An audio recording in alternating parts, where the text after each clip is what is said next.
పరిశుద్ధాత్మదేవుడు రాసిన ప్రకటన గ్రంథం. ఈ గ్రంథమును చదువువాడును వాటిని విని ఇందులో వ్రాయబడిన సంగతులను గైకును వారును ధన్యులు. ఈ సంగతులను గూర్చి సాక్ష్యమిచ్చువాడు నేను త్వరగా వచ్చుచున్నానని చెప్పుచున్నాడు. ఆమేన్. ప్రభువైన యేసు రమ్ము అని ఆ ప్రభువును ఆహ్వానిస్తూ ప్రకటన గ్రంథాన్ని మనం ధ్యానం చేసుకుందాం.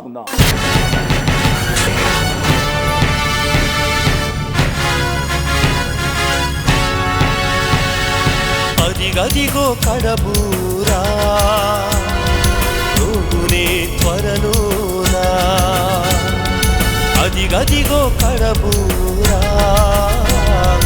రోగునే త్వరలోనా, అదిగదిగో రాజు రానుండే మేఘాన, అదిగదిగో రాజు రానుండే మేఘాన, ఇక వేదన బాధకు వీడ్కోలు, ఇక వేదన బాధకు వీడ్కోలు, మరో యుగాల జగాల సంఘ వేడుకలు నేడే నీకు ఆహ్వానం.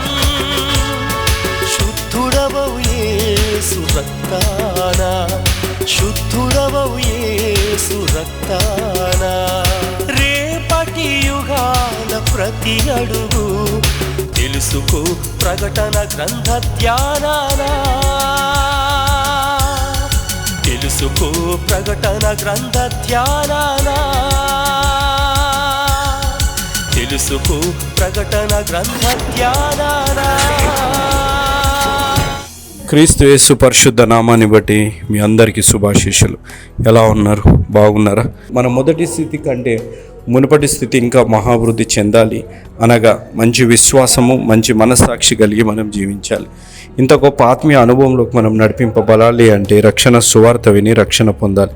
ఇంత గొప్ప అవకాశాన్ని సద్వినియోగం చేసుకొని కోట్లాది ప్రజలు రక్షణ సువార్త వినేటట్టు వారు వెళ్ళలేకపోయినా వెళ్ళేలాంటి యేసునిచల పరిచర్యను ప్రోత్సహించి బలపరిచిన మా ప్రియులు, మా ఆప్తులు మిస్టర్ అండ్ మిసెస్ ప్రవీణ్ గారు మరియు రోజా రాణి గారు, వారు మేడ్చల్ మల్కాజ్గిరి డిస్టిక్ వాస్తవ్యులు, దేవుని యందు కృతజ్ఞతగా ఈ కార్యక్రమానికి వారు సహాయపడ్డారు. వారి కొరకు ప్రత్యేకంగా ప్రార్థిస్తాం. ప్రేమ నమ్మకం కలిగిన మా ప్రియ పరలోకపు తండ్రి, జీవం కలిగిన దేవ, ప్రవీణ్ గారిని, రోజా రాణి గారిని, ప్రభా వారి బిడ్డల్ని, ప్రభా కుమారుడు ధ్రువ్ ఆయుష్ కొరికే, మరొక కుమారుడు అర్జున్ జాయ్ కొరికే, వారి కుటుంబం కొరికే ప్రత్యేకంగా ప్రార్థిస్తున్నాం. ప్రభా నూతన ఉద్యోగం లభించినందుకు దేవుడి యందు కృతజ్ఞత చెల్లిస్తూ ఈ కార్యక్రమానికి వారు సహాయం చేశారు తండ్రి. వారు చేసిన ఈ గొప్ప సహాయాన్ని బట్టి ఈరోజు ఒక ఆత్మైన రక్షణ పొంది ప్రాముఖ్యంగా దేవుడి యందు కృతజ్ఞత కలిగి జీవించాలనే ఆత్మీయ అనుభవంలోకి నడిపించినందుకు ప్రభా ఈ కుటుంబాన్ని మీరు నిండుగా దీవించి ఆశీర్వదించండి. వీరు చేసిన సహాయాన్ని బట్టి ఈరోజు ఒక ఆత్మైన రక్షణ పొందే అవకాశాన్ని దయచేశారు ప్రభా. రక్షణ పొందాలని తీర్మానం తీసుకోబోతున్న బిడ్డలకి, వాక్యం వింటున్న ప్రతి బిడ్డకి, ఈ కుటుంబానికి మీ ద్వారా ప్రేరేపింపబడిస్తున్న వాగ్దానము తండ్రి, నీ స్థితి మొదట కొద్దిగా నుండినను తుదును నీవు మహావృద్ధి పొందుదువు. యోబు గ్రంథం 8వ అధ్యాయం 7వ వచనం. ఆజ్ఞ విశ్వాసమును మంచి మనస్సాక్షి కలిగిన వాడై, ప్రభా తిమోతి గారికి రాసిన మొదటి పత్రిక 1వ అధ్యాయం 18వ వచనం. తండ్రి మంచి విశ్వాసం, మంచి మనస్సాక్షి కలిగితే మునుపటి కంటే బహుగా ఆశీర్వదించే దేవుడు మీరున్నారు అనే ఆత్మీయ సత్యంలోకి ప్రతి బిడ్డని, నన్ను మమ్మల్ని నడిపించి ఆజ్ఞానుసారంగా జీవించి ఈ వాగ్దానం స్వతంత్రించుకున్న అనుభవంలోకి నడిపించండి. మరొకసారి ప్రవీణ్ గారిని, రోజా రాణి గారిని ప్రభా మెండుగా దీవించండి. వారు జీవితాల్లో మీ యందు కృతజ్ఞత చెల్లించడాన్ని బట్టి అనేకులు ఈరోజు కృతజ్ఞతా స్వభావం కలిగి దేవుడి యందు విశ్వాసముతో జీవించే ఆత్మీయ అనుభవంలోకి నడిపించినందుకు దేవుడు వారిని, వారి కుటుంబాన్ని మెండుగా దీవించి ఆశీర్వదించునుగాక. Amen. Praise the Lord. How are you?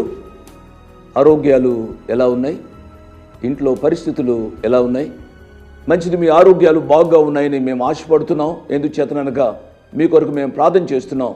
ఏ కారణం చేతనైనా మన ప్రియులు, మన కుటుంబీకులు, బంధువులు, ఇరుగు పొరుగు వారు ఎవరైనా మీకు తెలిసిన వారు ఆసుపత్రుల్లో ఉంటే కానీ, చాలా బలహీనంగా అనారోగ్యంతో ఉంటే దయచేసి వారి గురించి మాకు తెలియపరచమని అడుగుతున్నాను. ఎందుచేతనగా వారి కొరకు ప్రత్యేకముగా ప్రార్థన చేస్తాం. ప్రతి శనివారం ఉదయకాలం 10 గంటల నుంచి సాయంకాలము 5-6 గంటల వరకు ప్రార్థన చేస్తూ ఉంటాం.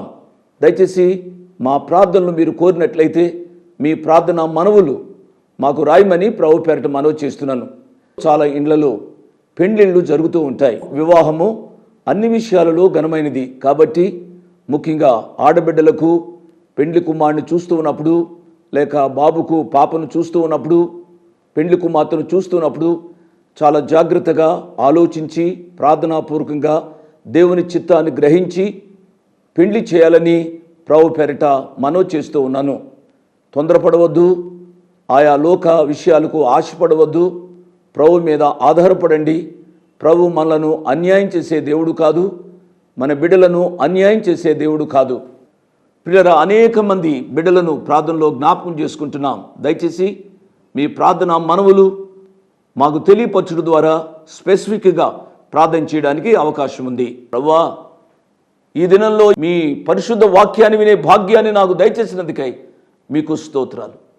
ప్రభువా, మీ కృపా వాక్యాన్ని వింటూ ఉండగా ఆ వాక్యము నా అంతరంగంలో క్రియ చేయనట్లుగా సహాయపడమని, మీ వాక్య స్వరూపంలోనికి లేక మీ స్వరూపంలోనికి నన్ను మలుచుమని ప్రార్థన చేస్తూ వాక్యాన్ని వినాలని ప్రభు పేరిట మనవి చేస్తున్నాను. ప్రార్థన చేస్తాను. వీలును వారందరూ దయచేసి మోకరించండి. పెద్దవారు, అనారోగ్యంగా ఉన్నవారు మోకరించకపోయినా పర్వాలేదు. ప్రార్థన చేస్తున్నాను. కృపా సత్య సంపూర్ణుడు అయిన మా ప్రియ పరలోకపు తండ్రి, వందనాలు, స్తోత్రాలు. మీ కృపాసనాన్ని సమీపించే భాగ్యాన్ని మీరు మాకు ఇచ్చినందుకై వందనాలు, స్తోత్రాలు నాయన. మీ కృపా కనికరాల మూలంగా ఈ దినంలో ప్రభువా మీ సాన్నిధ్యంలో మోకరించి ప్రార్థించే కృప, మీ వాక్యాన్ని వినే ధన్యత మీరు మాకు అనుగ్రహించినందుకై వందనాలు, స్తోత్రాలు చెల్లిస్తూ ఉన్నాం. ప్రతి బిడ్డను జ్ఞాపకం చేసుకుంటున్నాం ప్రభువా. ఇంజనీరింగ్, మెడిసిన్ విద్యార్థుల కొరకై ప్రార్థన చేస్తున్నాం ప్రభువా. పీజీ విద్యార్థుల కొరకై ప్రార్థన చేస్తున్నాం ఆయన. మా బిడ్డలు రక్షింపబడే కృప దయచేయమని అడుగుతున్నాం. ఎందుచేతనగా ఆయా పట్టణాల్లో, పల్లెల్లో, నాయన నగరాల్లో కూటాలు జరుగుతూ ఉంటాయి ప్రభు. మా బిడ్డలు ఆ కూటాలకు హాజరగుడు ద్వారా రక్షణ పొందే ధన్యత మా బిడ్డలకు అనుగ్రహించమని అడుగుతున్నాను ఆయన. మా బిడ్డలకు వివాహాలు కావడానికి అవకాశం ఉంది కాబట్టి ఆ వివాహాలు నైనా మీ మహిమ కొరకు జరగడానికి మీ కృప ప్రసాదించమని అడుగుతున్నాం ప్రభువా. వాక్యానికి వినవచ్చిన ప్రతి బిడ్డను నిండారుగా దీవించండి. వారి ఆరోగ్యాలు భద్రపరచండి. వారి కుటుంబాలలో శాంతి, సమాధానము, సంతోషము, సంతృప్తిని అనుగ్రహించండి. మహిమ పొందుమని మీ చేతులకు అప్పగించుకుంటూ యేసయ్య నామమున స్తుతించి గణపరచి వేడుకుంటున్నాము తండ్రి, ఆమేన్. ప్రార్థనలో పాల్గొన్న మీ అందరికీ నా ప్రత్యేక వందనాలు. దేవుడు ఈరోజు తన వాక్య సమృద్ధి చేత మిమ్ములను నన్ను దీవించునుగాక. ప్రకటన గ్రంథం 8వ అధ్యాయం మీ ముందుంచుకోనండి. గత పాఠంలో అనేక విషయాలు ప్రభు మనతో మాట్లాడుతూ వచ్చారు. రక్షింపబడిన వారు ఆ ప్రభు వారిని ఏ రీతిగా స్తుతిస్తారు మనం ధ్యానం చేశాం. రక్షణలో ఉన్న ఔన్నత్యం వింటున్న మీరు గ్రహించాలని ప్రభు పేరట మనవి చేస్తున్నాను. రక్షణ లేకుండా మరణిస్తే ఎంత దుస్థితి ఉంటుందో కూడా ఆలోచించమని మిమ్మల్ని హెచ్చరిస్తూ ఉన్నాను. రక్షింపబడిన వారికి ఉన్న ఆధిక్యతలు మనము గ్రహించడం ద్వారా భూలోకంలో సజీవులుగా ఉండగానే రక్షింపబడాలి. చచ్చిపోయిన తరువాత అన్నట్టుగా ఉండకూడదు. నీవు రక్షింపబడకుండా చనిపోతే నిత్య నరకాగ్ని, అగ్ని ఆరదు, పురుగు చావదు, ఏడ్పు, పండ్లు కొరుకుట, అటువంటి దుస్థితిలోనికి మనం వెళ్ళకూడదని ప్రభు ఈ కార్యక్రమం ద్వారా మనతో మాట్లాడుతూ ఉన్నారు. దయచేసి గమనించండి. ప్రకటన గ్రంథం 8వ అధ్యాయం తెరిచారు కదూ. నేను మొదటి వచనాన్ని చదువుతున్నాను. ఆయన 7వ ముద్రను విప్పినప్పుడు పరలోకమందు ఇంచుమించు అరగంట సేపు నిశ్శబ్దముగా ఉండెను. ప్రియులారా, ఈ మాటను మనం చదువుతున్నప్పుడు కొన్ని విషయాలు నేను జ్ఞాపకం చేస్తాను. దయచేసి ప్రకటన గ్రంథం 5వ అధ్యాయంలో చూసినట్లయితే మొదటి వచనం, మరియు లోపటను వెలుపటను వ్రాత కలిగి 7 ముద్రలు గట్టిగా వేసిన ఒక గ్రంథము సింహాసనమునందు ఆసీనుడైండు వాని కుడి చేత చూచితిని. ఈ గ్రంథాన్ని, ఈ 7 ముద్రలు కలిగిన గ్రంథాన్ని విప్పుటకు యోగ్యుడెవరు అని బాధపడుతూ ఉండగా, ఈ 7 ముద్రలు కలిగిన ఈ గ్రంథాన్ని విప్పుటకు యోగ్యుడు మన రక్షకుడైన యేసు ప్రభువారు అని తేలింది. యేసు ప్రభువారు ఆ ముద్రను విప్పడం మనం గత పాఠంలో ధ్యానం చేస్తూ వచ్చాం. ప్రకటన గ్రంథం 6వ అధ్యాయంలో ఆయన కొన్ని ముద్రలు విప్పారు. 7 ముద్రల్లో మొదటి ముద్రను విప్పినప్పుడు తెల్లని గుర్రంపై విల్లు పట్టుకుని కిరీటాన్ని ధరించిన ఒక వ్యక్తిని మనం చూచాం ప్రియులారా. ఈ తెల్లని గుర్రము అనగానే చాలామంది యేసు ప్రభు వారు ఎక్కిన గుర్రం అని అంటారు, తెలుపు సమాధానానికి సూచన. కాబట్టి మన ధ్యానాల్లో మనం చెప్పుకున్నది ఏమిటి అనగా, ఈ తెల్లని గుర్రంపై ఎక్కిన వ్యక్తి క్రీస్తు విరోధి అని మనం చెప్పుకుంటూ వచ్చాం. అతడిచ్చే సమాధానము అది డూప్లికేట్ సమాధానం, శాశ్వతమైన సమాధానం కాదు. కాబట్టి క్రీస్తు విరోధి కాలంలో, ఈ శ్రమల దినాల్లో బ్రతుకున్న మనుషులు ఉంటారు అనే సత్యాన్ని జ్ఞాపకం చేసుకోవాలి. రెండవ ముద్ర విప్పినప్పుడు ఎర్రని గుర్రము ఎక్కిన ఒక మనిషిని చూచాం. ఎరుపు అపాయానికి సూచన కదూ. అనేక పర్యాయాలు ఈ యొక్క స్విచ్ బోర్డుల పైన, ఎలక్ట్రిసిటీ బోర్డుల పైన రాసుంటుంది ఎరుపు రంగుతో, ఒక శవపు పుర్రె, ఎముకలు ఇలా వేసి రాసి ఉంటుంది అపాయమని. కనుక ఈ ఎరుపు రంగు అపాయానికి సూచన, రక్తపాతానికి సూచన, యుద్ధానికి సూచన. ప్రియులరా, ఈ కాలంలో ఎక్కడ చూసినా సమాధానం ఉండదు. అటువంటి పరిస్థితి శ్రమల దినాల్లో ఉంటుంది అనే విషయాన్ని మనం ధ్యానం చేస్తూ వచ్చాం. మూడవ ముద్ర విప్పినప్పుడు నల్లని గుర్రము ఎక్కిన మనిషి, త్రాసు చేతిలో పట్టుకున్న వ్యక్తిని మనం చూచాం.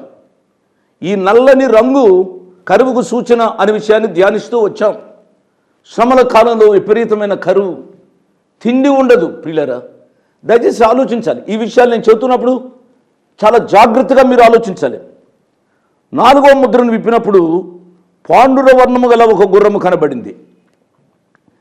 దాని మీద కూర్చున్న వ్యక్తి పేరే మృత్యు, అనగా మానవుని చంపే రోగాలు వస్తాయి అనే విషయాన్ని మనం అర్థం చేసుకోవాలి.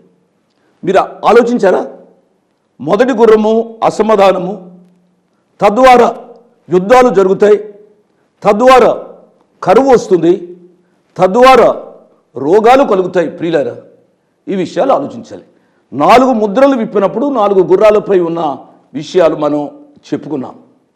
5వ ముద్రను విప్పినప్పుడు సీను భూలోకంలోంచి పరలోకానికి వెళ్ళింది. 5వ ముద్ర విప్పినప్పుడు దేవుని వాక్యము నిమిత్తమును తాము ఇచ్చిన సాక్ష్యము నిమిత్తమును వధింపబడిన వారి ఆత్మలను బలిపీఠము క్రింద చూచితిని అని యోహాన్ గారు రాశారు. 6వ అధ్యాయం 9వ వచనం. ప్రియులారా, వారు బలిపీఠము కింద నుండి మొర్ర పెడుతూ ఉన్నట్లుగా మనం చూచాం.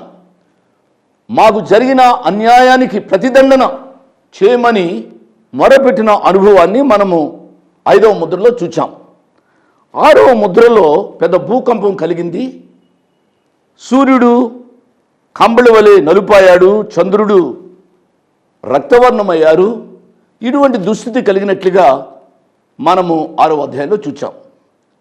7వ అధ్యాయంలో కూడా భూలోకంలో వీచే గాలిని స్తంభింపజేసి మనుషులు చనిపోయేటట్టుగా చేయాలి అని అనుకున్నప్పుడు దీర్ఘశాంతం కలిగిన దేవుని యొక్క ప్రేమను 7వ అధ్యాయంలో మనం అర్థం చేసుకున్నాం. పిల్లరా, దయచేసి ఆయన కోపగించుచునే వాత్సల్యము చూపే దేవుడు అనే విషయాన్ని మర్చిపోవద్దు అనే విషయాన్ని జ్ఞాపకం చేస్తున్నాను. నా ప్రియ తమ్ముడు, నా ప్రియ చెల్లెమ్మ, నా ప్రియ అన్న, అక్క, ఒక సత్యాన్ని ఆలోచిస్తావా? ఈ మాయదారి దేవుడు, ఈ మాయదారి జబ్బు లేక ఇటువంటి పరిస్థితి నాకు ఎందుకు చేశాడు అని నీవు దేవుణ్ణి నిందించవద్దు. ప్రస్తుతం ఒకవేళ నీవు అననుకూలమైన పరిస్థితుల్లో ఉన్నవేమో, అనారోగ్యంతో బాధపడుతున్నావేమో, పేదరికంతో కృంగిపోతున్నావేమో, ఇంటిలో నీ భర్తతో నీ భార్యతో సమాధానం లేదేమో, నీ బిడ్డలు మాట వినడం లేదేమో, పరిస్థితులు నీకు వ్యతిరేకంగా ఉండవచ్చు. అన్నంత మాత్రం చేత దేవుణ్ణి దూషించవద్దు. ఒక విషయాన్ని అర్థం చేసుకోవాలి. మనకున్న అననుకూలతలు, మనకున్న అనారోగ్యాలు, మనకున్న ప్రస్తుత పరిస్థితులు మనకి కష్టంగానే ఉండవచ్చు. కానీ నశించు సువర్ణము అగ్ని చేత పరీక్షించబడి మేలిమి బంగారముగా బయటకు వచ్చే రీతిగా మన యొక్క కష్టాల్లో, నష్టాల్లో, ఇరుకుల్లో, ఇబ్బందుల్లో, శ్రమలలో దేవుడు మనను ఒక ముత్యం వలె, స్వచ్ఛమైన బంగారం వలె బయటకు తీసుకుని వస్తాడు అనే విషయాన్ని మర్చిపోవద్దు అని ప్రభుపేట మనవి చేస్తున్నాను. 7వ అధ్యాయంలో ఇశ్రాయేలు 12 గోత్రంలో 12,000 మంది, ఒక్కొక్క గోత్రానికి 1,44,000 మందిని ముద్రించబడటం, తదుపరి అన్యజనులోంచి రక్షింపబడి ఆయన రక్షణ కొరకై స్తోత్రాలు చేయడం 7వ అధ్యాయంలో మనం ధ్యానం చేసుకున్నాం. ఇప్పుడు 7వ ముద్రను విప్పాలి. ఇది చివరి ముద్ర. దయచేసి మనం అర్థం చేసుకోవాలి. ఈ 7 ముద్రలు అయిన తరువాత 7 బూరలు ఉన్నాయి. 7 బూరలు అయిన తరువాత 7 ఉగ్రత పాత్రలు ఉన్నాయి. ఇవి ఎలాగున్నాయో ఒక సత్యాన్ని మీ ముందు నేను పెట్టాలని నేను ఆశిస్తున్నాను. 6 ముద్రలు అయినాయి కదూ, 7వ ముద్రను మనము ధ్యానం చేయాలి. 7వ ముద్రను విప్పినప్పుడు 7వ ముద్రలోంచి 7 బూరలు వచ్చినట్లుగా మనం అర్థం చేసుకోవాలి. దయచేసి నేను ఒక మాట చెప్తాను. ఏమిటనగా, కొంతమంది ప్రసంగికులు ప్రసంగాలు చేస్తారు. 7 points message, 3 points message, 4 points message అనగా 3 పాయింట్లు వర్తమానం, 3 అంశాలు చెప్తారు. 4 points మెసేజ్, 4 అంశాలు చెప్తారు. 7 points మెసేజ్, 7 అంశాలు చెప్తారు. వింటున్నారు కదా? ఈ 7 అంశాలు చెప్పేటప్పుడు ఏం చేస్తారంటే 6 అంశాలు చెప్పి 7వ అంశం చెప్పేటప్పుడు ఈ 7 అంశాల్లో మరలా 7 points అనగా ఈ 7వ ప్రాముఖ్యమైన అంశం మరలా బిట్లుగా 7 అంశాలు చెప్తూ ఉంటారు. అర్థమైంది కదూ? 7 అంశాలు చెప్పాలనుకున్నాం, 6 అంశాలు చెప్పాం. మరలా 7వ ప్రాముఖ్యమైన అంశంలో మరలా దానిని 7 రకాలుగా భాగిస్తారు. అదే రీతిగా 6 ముద్రలు విప్పిన తరువాత 7వ ముద్రను విప్పినప్పుడు ఆ 7వ ముద్రలోంచి 7 బూరలు, ఆ బూరల ద్వారా వచ్చే శ్రమలు మనకు రాయబడ్డాయి అనే విషయాన్ని మీరు అర్థం చేసుకోవాలి. ఆయన 7వ ముద్రను విప్పారు. ప్రభువారు 7వ ముద్రను విప్పారు. 7వ ముద్రను విప్పినప్పుడు పరలోకమందు ఇంచుమించు అరగంట సేపు నిశ్శబ్దముగా ఉండెను. పరలోకంలో అరగంట సేపు నిశ్శబ్దంగా ఉందట. పరలోకంలో నిశ్శబ్దత ఉంటుందా? ప్రకటన గ్రంథం 4వ అధ్యాయం 5వ అధ్యాయంలో చూస్తే నిరంతరము ప్రభువారిని ఆరాధించి ధ్వనులతో స్తుతి గానాలతో ఉండే పరలోకం ఒక్కసారి నిశ్శబ్దతలోనికి రావడం అనేది ఆశ్చర్యాన్ని కలిగిస్తుంది కదూ. మీరు చూడండి, ప్రకటన గ్రంథం 4వ అధ్యాయము 5వ వచనంలో చూస్తే ఆ సింహాసనంలో నుండి మెరుపులను, ధ్వనులను, ఉరుములను బయలువెళ్ళుచున్నవి. 8వ వచనం చివరి భాగం చదువుతున్నాను. భూత వర్తమాన భవిష్యత్ కాలములలో ఉండు సర్వాధికారియు దేవుడు నగు ప్రభు పరిశుద్ధుడు, పరిశుద్ధుడు, పరిశుద్ధుడు అని మానక రాత్రింబగళ్ళు చెప్పుచున్నారు.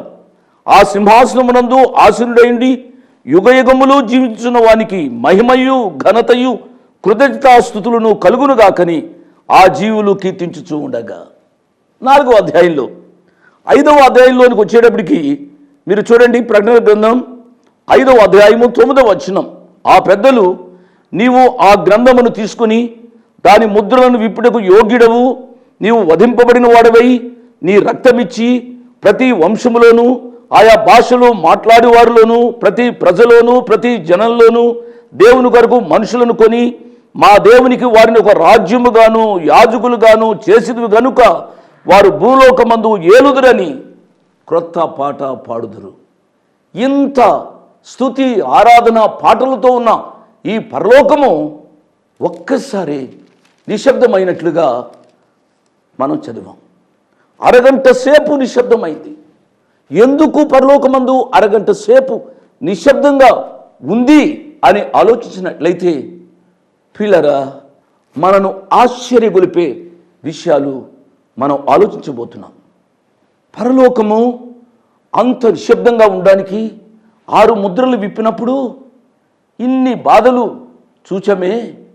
7వ ముద్ర విప్పినప్పుడు ఇంకా ఎన్ని బాధలు మనుషులు పడవలసి ఉంటుందో, ఎన్ని కష్టాలు, నష్టాలు, ఇరుకులు, ఇబ్బందులకు గురి కావాల్సి ఉంటుందో అని సూచన ఆ పరలోక సమూహం మౌనం దాల్చినట్లుగా గ్రహించాలని ప్రభు పేరిట మనవి చేస్తున్నాను. ఇంకొక మాట నేను చెప్పనా, నేను ఆలోచిస్తూ ఉన్నాను.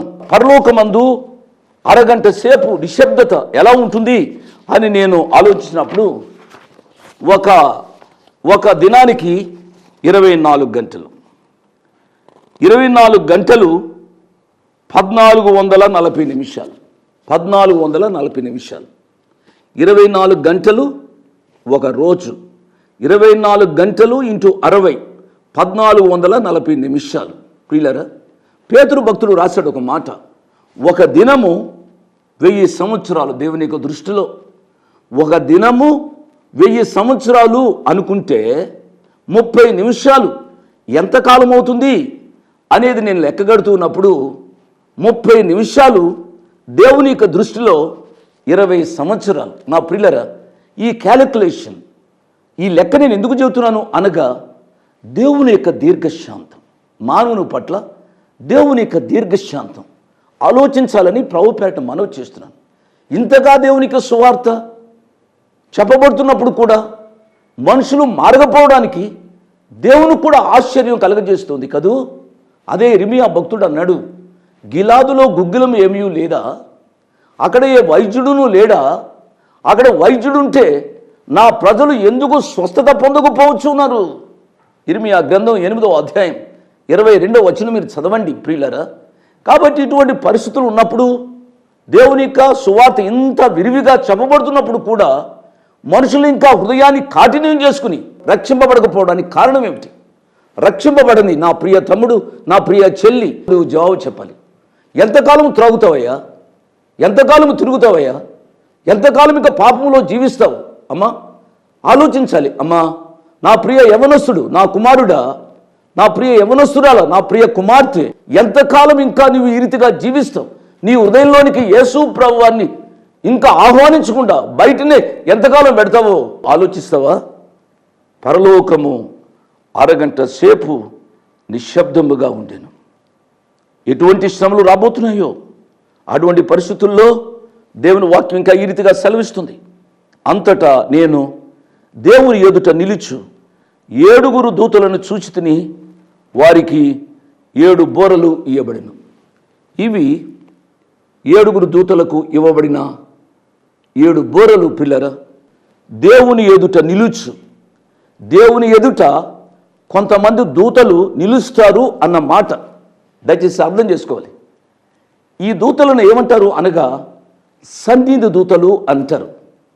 ప్రజెన్స్ ఏంజల్స్, సన్నిధి దూతలు. ప్రియులరా, కాబట్టి కొంతమంది దూతలు ప్రభువారి కార్యాల కొరకు ప్రత్యేకింపబడి ఉంటారు కదూ. లూకా సువార్త 1వ అధ్యాయం 19వ వచనంలో చూస్తే ఈ రీతిగా వ్రాయబడి ఉంది. మీరు చూడండి, లూకా సువార్త 1వ అధ్యాయము 19వ వచనం. ఆ దూత, నేను దేవుని సముఖమందు నిలుచు గబ్రియేలును, నీతో మాట్లాడుటకును ఈ సువర్తమానము నీకు తెలుపుటకును పంపబడితిని. గబ్రియేలు, మిఖాయేలు, రఫాయేలు, ఈ రీతిగా కొంతమంది దేవుని ఎదుట నిలిచే దూతలను నేను చూచాను అంటున్నాడు. వారికి 7 బూరలు ఇవ్వబడినట్లుగా మనం చదివాం. బైబిల్ గ్రంథంలో సంఖ్యాకాండంలోనికి వెళ్ళినట్లయితే ఈ బూరలు ఒక ప్రత్యేకమైన పని కొరకై ఇవ్వబడినట్లుగా మనం చూస్తాం. సంఖ్యాకాండము 10వ అధ్యాయము 2వ వచనం, నకిషీ పనిగా వాటిని చేయింపవలెను, అనగా వెండి బోరలు చేయించాలి. అవి 2 వెండి బోరలు, అవి సమాజమును పిలుచుటకును వాటిని చేయింపవలెను. అవి సమాజమును పిలుచుటకును శానులను తరలించుటకును నీకుండవలెను.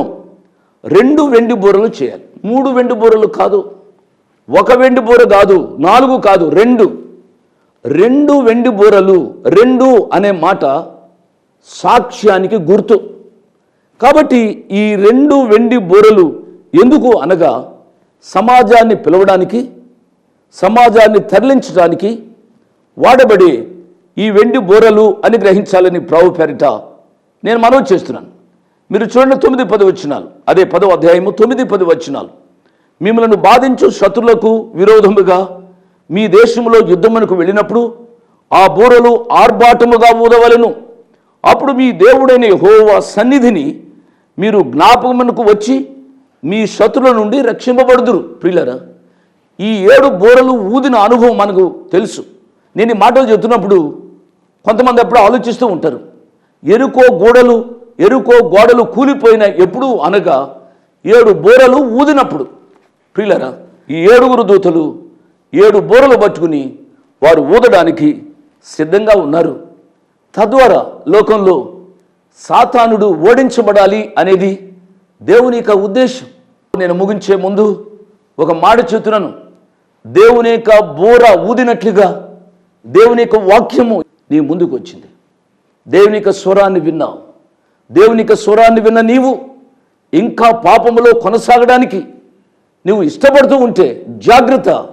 ఈ శ్రమల దినాల్లో ఇటువంటి ఉగ్రతకు గురి కావాల్సి వస్తుంది అనే విషయాన్ని, దేవుని కూడా ఆశ్చర్యపరిచే అటువంటి సంఘటనలు మానవునికి జీవితంలో జరగబోతాయనే సత్యాన్ని గమనించాలని ప్రభు పేరిట నేను మనవి చేస్తున్నాను. నా ప్రియ తమ్ముడు, నా ప్రియ చెల్లెమ్మ, ఈ శ్రమల గుండా నువ్వు వెళ్లకుండా ఉండాలి అని అంటే నేను చెప్పేది ఏమిటనగా, ఇది అనుకూల సమయం, ఇదే రక్షణ.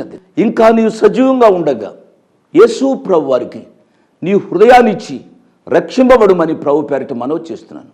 మనం మరణించక ముందుగా, ఆయన రాకకు ముందుగా మనము రక్షింపబడితే నిత్యము ఆ ప్రభుతో ఉంటామో, రక్షింపబడకుండా మరణిస్తే ఇటువంటి ఘోరమైన కార్యాలు గుండా వెళ్ళవలసి వస్తుంది అనే సత్యాన్ని అర్థం చేసుకుని ఆ ప్రభుకి నీ హృదయాన్ని ఇమ్మని మనవి చేస్తున్నాను.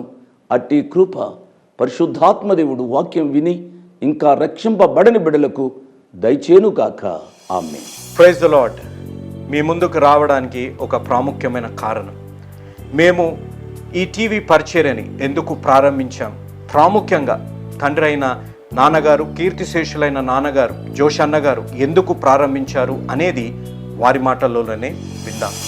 ఈ కార్యక్రమాన్ని నిర్వహించడానికి నేను ఎంతో ధైర్యం చేశాను అనే విషయాన్ని జ్ఞాపకం చేస్తున్నాను. డబ్బుండి కార్యక్రమాన్ని ప్రారంభించలేదు. నన్ను రక్షించి ఇంతవరకు పిలిచిన ప్రభు ఉన్నారు అని, తదుపరి విశ్వాసులైన మీరు ఉన్నారు అనే ధైర్యంతో ఈ కార్యక్రమాన్ని కొనసాగిస్తున్నాం. విన్నారు కదా, నాన్నగారు ఏ ధైర్యమైతే వారు చేసి టీవీ కార్యక్రమాలని ప్రారంభించారు. మన రక్షకుడైన యేసు ఉన్నారని, విశ్వాసులైన మీరు ఉన్నారనే ధైర్యంతోనే ఈ టీవీ కార్యక్రమాలని మేము కొనసాగిస్తున్నాం గత సంవత్సరాలుగా.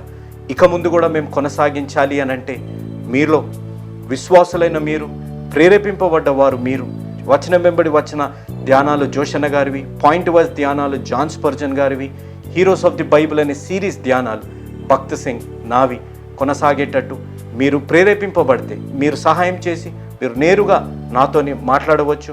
నాతో మాట్లాడి మాకు సహాయం చేయాలనేది నా మనవి. కాబట్టి మీరందరూ ఏ భారమైతే, సేవా భారమైతే నాన్నగారు గత 40 సంవత్సరాలుగా ముందుకు కొనసాగించారు, ఇప్పుడు యవనస్తులమైన మా అన్నగారు జాన్ స్పర్జన్ గారు మాపై ఉంది.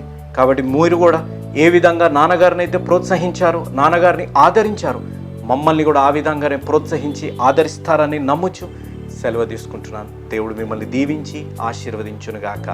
ఆమేన్.